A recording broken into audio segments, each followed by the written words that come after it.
আমাদের একথা আমরা পরিষ্কার করে বরাবর বলে এসেছি যে আমরা জানি যে অন্তর্বর্তীকালীন সরকার তার কতকগুলো অন্তর্বর্তীকালীন কাজ আছে, এটা রুটিন সরকার না।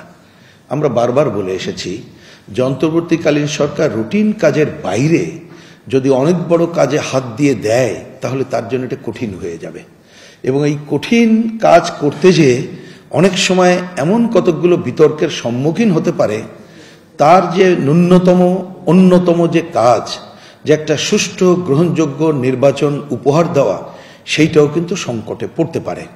তা আপনাদের মাধ্যমেও এই কথাটুকু আজকে আমরা মনে করিয়ে দিচ্ছি, কারণ আমরা অন্তর্বর্তীকালীন সরকার অনেকগুলো পজিটিভ কাজের মধ্যেও দেখতে পাচ্ছি যে এটা আমরা সরকারকেও বলেছি। আমাদের সাথে তাদের যখন প্রথম দেখা হয় 12ই আগস্ট, দ্বিতীয়বার যখন দেখা হয় 5ই অক্টোবর, পরবর্তীর কথা নাই বা বললাম, আমরা ওই সময় কিন্তু তাদেরকে বলেছিলাম যে আপনারা আপনাদের যে প্রধান কাজ ওইটার বাইরে অনেক কাজ করতে গেলে পারা যাবে না, বরঞ্চ সংকটে পড়তে পারেন। তার কারণ আমরা জানি তো এটা একটা রেগুলার গভর্নমেন্ট না, ইউনিফাইড গভর্নমেন্টও না, এর মধ্যে নানা মত পথের মানুষ আছে। সুতরাং গুরুত্ব দেওয়া দরকার, ভালো নির্বাচনের জন্য যা যা সংস্কার করা দরকার, যা যা প্রয়োজন সেইটা করেই নির্বাচনী পথরেখাটা আগেই করা দরকার, এবং তার ওই সময় আমরা যতটুকু পারি সংস্কারের কাজকে আমরা এগিয়ে নেব। তা আমি প্রত্যাশা করব আপনাদের মাধ্যমেও সেই পরামর্শের মধ্য দিয়ে সরকার এই কাজটি তারা প্রধান কাজ হিসাবে নেবেন এবং করবেন। আমাদের এই ব্যাপারে দ্বিতীয় বক্তব্য হলো, যেটা আমাদের ঐক্যমত্য কমিশনের মাননীয় সহসভাপতি বললেন, যে আলাপ আলোচনার মধ্য দিয়ে আমরা একটা সনদ তৈরি করতে পারি কিনা। আমরা খালি শুরুতে একটা প্রারম্ভিক কথা বলি, আশা করি একটু পরের আলোচনার মধ্য দিয়ে কথা বলবো। আসলে সনদটা তো একটা অনেক বড় ব্যাপার। আমরা যদি সম্মিলিতভাবে করতে পারি আমাদের দিক থেকে কোনো দ্বিমত নাই, কিন্তু আমরা 5ই অক্টোবর, আমি 2024-এর কথা বলছি, ডক্টর মোহাম্মদ ইউনূস সাহেবের আমন্ত্রণে যে কথাগুলো আমরা বলেছিলাম, ওনাকে আমরা কিন্তু এটা বলেছিলাম যে দেখেন, ঐক্যমত্য আমরা করতে চাই, কিন্তু এইবারের আন্দোলনের মধ্য দিয়ে এমন অনেকগুলো অনৈক্যের ধারা সৃষ্টি হয়েছে, তাতে আপনি যদি পুরো ঐক্যমত্য তৈরি করতে চান তাহলে কিন্তু এটা হয়তোবা কঠিন হয়ে যাবে। সুতরাং যতটুকু ঐক্যমত্য করা সম্ভব সেইটার মধ্য দিয়ে আগান। এবং আমি আজকেও আপনাদের মাধ্যমে ওনাকে ধন্যবাদ দিতে চাই। উনি 2024 সালের 5ই অক্টোবর আমাদেরকে বলেছিলেন যে কথা সবাই বলতে দেন, আমাদের যতটুকু ঐক্যমত্য হয় সেটাকে ধরে আমরা আগাবো।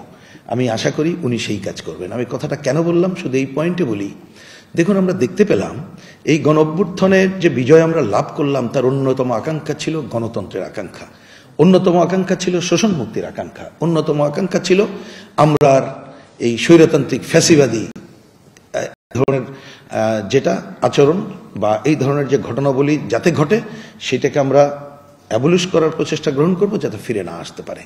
কিন্তু আমরা দেখলাম শুরুতে আমাদের মুক্তিযুদ্ধকে নিয়ে কাউন্টার পোজ করে এমন কতগুলো কথা তৈরি করা হলো তাকে রিপ্লেস করে 47-এর ধারাবাহিকতায় 24-এর। তো এই ধরনের কতগুলো ঘটনা শুরুতে কিন্তু কতগুলো বিতর্ক তৈরি করেছে। সুতরাং আমরা আশা করব যে এই বিতর্কগুলো বন্ধ করে যেভাবে ঐক্যমত্যের জায়গায় যেতে পারি, গণতন্ত্র এবং বৈষম্য মুক্তির দিকে যেতে পারি, আপনারা যারা আছেন সবাই সম্মানিত ব্যক্তিবর্গ, সেই প্রচেষ্টা যদি গ্রহণ করি তা আমরা আগাতে পারবো। ঢালাইয়ের সেরা প্রিমিয়ার সিমেন্ট। আমার এই পর্বের শেষ বক্তব্য হলো, আমরা মনে করি, এটা এই পর্বেই বলে রাখি যেহেতু সনদের কথা উঠেছে, আমরা ঐক্যমত্য যতটুকু হব সেইটাকে ধরে যেটা তৈরি করতে পারবো, তার যদি একটা পজিটিভ সিগন্যাল তৈরি করা যায়, আমরা কমিউনিস্ট পার্টি কোনো দ্বিমত করি না। কিন্তু আমাদের অতীতের অভিজ্ঞতায় যেটা দেখি, আমাদের কাছে মনে হয় সনদের বাইরেও এটা একটি মনে করতে আপনারা বিবেচনা করে দেখতে পারেন, যেটা 90-এ আমরা 3 জোটের রূপরেখার বাইরে একটা আচরণবিধি তৈরি করা হয়েছিল। যদিও খুবই দুঃখের সাথে বলতে হয় তারপরে ক্ষমতাসীনরা কেউ এটাকে রক্ষা করেনি, যার জন্যে একটা বড় প্রশ্ন আসে যে এইগুলো একটা তৈরি করলে হবে কিনা। কিন্তু আমরা মনে করি যে ওইবারের প্রেক্ষাপট এইবারের প্রেক্ষাপট এক না।